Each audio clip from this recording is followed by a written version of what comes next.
കർത്താവിൻ്റെ അതിവിശുദ്ധ നാമം വാഴ്ത്തപ്പെടുമാറാകട്ടെ.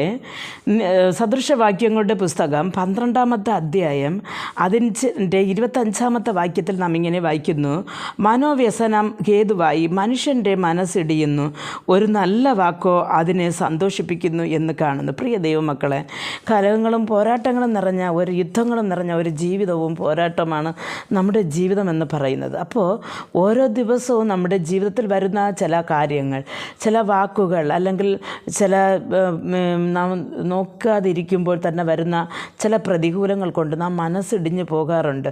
എത്ര തന്നെ ആശ്വസിപ്പിച്ചാലും ചില സമയങ്ങളിൽ നമ്മുടെ ഹൃദയങ്ങൾ ആശ്വാസം പ്രാപിക്കാതിരിക്കുന്ന സമയങ്ങളുണ്ട്. നമുക്കറിയാം, ഇയ്യോബിൻ്റെ ജീവിതത്തിൽ ഇയ്യോബിന് കഷ്ടം വന്നപ്പോൾ തൻ്റെ സ്നേഹിതന്മാർ വന്നത് ഇയ്യോബിന് മനസ്സിനെ വേദന മാറ്റാനല്ല, കുറേ കൂടെ തൻ്റെ കുറ്റങ്ങൾ പറയുവാനും താൻ കുറ്റക്കാരനാണെന്ന് എടുത്ത് കാണിക്കുവാനുമാണ് അവർ വന്നത്. പക്ഷെ അവർ മനസ്സ് തണുക്കുന്നത് പോലെ ഒരു വാക്കും അവിടെ പറഞ്ഞതായിട്ട് നാം കാണുന്നില്ല. പ്രിയ ദൈവമക്കളെ, അതേപോലെ തന്നെയാണ് നാം മനുഷ്യൻ്റെ നമ്മുടെ ജീവിതങ്ങളിലും നമുക്ക് കഷ്ടതകൾ വരുമ്പോൾ അതിൻ്റെ മറുവശം എടുത്തു പറഞ്ഞ്, അല്ലെങ്കിൽ അത് എന്തുകൊണ്ടാണെന്ന് വേറൊരു വ്യാഖ്യാനം അവർ തന്നെ പറഞ്ഞ് നമ്മുടെ മനസ്സുകളെ വേദനിപ്പിടിക്കാറുണ്ട്. അപ്പോൾ ഇവിടെ പറയുന്ന സദൃശവാക്യത്തിൽ പറയുന്നതെന്ന് പറഞ്ഞാൽ ഒരു നല്ല വാക്ക് അതിനെ സന്തോഷിപ്പിക്കുന്നു എന്ന്. അപ്പോൾ മനസ്സ് ഇടിഞ്ഞു പോയിരിക്കുന്ന സമയത്ത് നമുക്ക് നമ്മുടെ എതിരെ ഇരിക്കുന്ന വ്യക്തി തരുന്ന ഒരു വാക്ക് നമ്മുടെ ജീവനിലേക്ക് തിരിച്ചു കൊണ്ടുവരും എന്ന് പറയുന്നു. പ്രിയമായ ദൈവമക്കളെ, നമ്മുടെ വായിൽ നിന്ന് വരുന്ന വാക്ക് ഈ ഇടിഞ്ഞു പോയിരിക്കുന്ന മനുഷ്യന് നല്ലൊരു പുതിയ ജീവിതം കൊടുക്കുവാൻ, അല്ലെങ്കിൽ അവർക്ക് ജീവിക്കുവാനുള്ള ഒരു ഉദ്ദേശം കൊടുപ്പാൻ, അവർക്ക് ഇനിയും ജീവിക്കണം എന്നുള്ളൊരു മനസ്സ് കൊടുപ്പാൻ തക്കവണ്ണമായിരിക്കണം നമ്മുടെ വായിലെ വാക്കുകൾ. അല്ലാതെ അവരുടെ കുറ്റങ്ങളോ കുറവുകളോ പറഞ്ഞ് കുത്തി കാണിക്കുവാനോ, അല്ലെങ്കിൽ വേറെ എന്തെങ്കിലുമൊക്കെ പറഞ്ഞ് അവരുടെ മനസ്സ് വേദനിപ്പിക്കുവാൻ നമ്മുടെ വാക്കുകളെ ഒരിക്കലും ഉപയോഗിക്കരുത്. പ്രിയ ദൈവമക്കളെ, ഞാനും ഇതേപോലെ തന്നെയാണ്.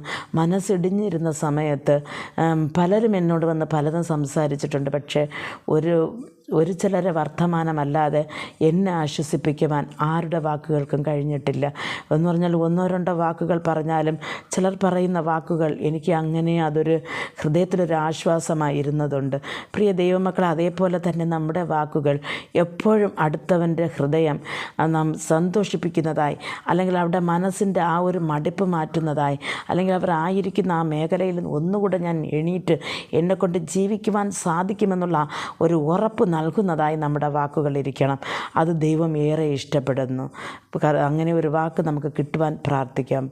ഞങ്ങളുടെ അതിവാത്സല്യമായി സ്നേഹിച്ച് വഴി നടത്തുന്ന സ്വർഗസ്ഥ പിതാവേ, കർത്താവ്, എപ്പോഴും നമ്മുടെ വായിലെ വാക്കുകൾ അടുത്തൊരു വ്യക്തിയുടെ മനസ്സിൻ്റെ വേദന കൂട്ടുന്നതായിട്ടല്ല, അവർക്ക് അടുത്ത് ജീവിക്കാനുള്ളൊരു ഉദ്ദേശം കൊടുക്കുന്നതായിട്ട്, അവർക്ക് ജീവിക്കാനുള്ള ഒരു വഴി തുറന്നു കൊടുക്കുന്നതായിട്ട്, മനസ്സമാധാനം സന്തോഷം തിരിച്ചു വരുന്നതായിട്ട് നമ്മുടെ ഓരോ വാക്കുകൾ ഇരുപ്പാൻ എൻ്റെ ദൈവമേ കൃപ പകരണമെന്ന് പ്രാർത്ഥിക്കുന്നു.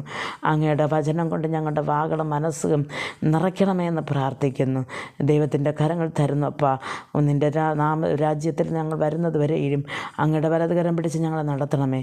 യേശു ക്രിസ്തുവിൻ്റെ നാമത്തിൽ പ്രാർത്ഥിക്കുമ്പോൾ പ്രാർത്ഥന കൃപയോട് കേട്ട് മറുപടി നൽകി തരണം നല്ല പിതാവേ. ആമേൻ.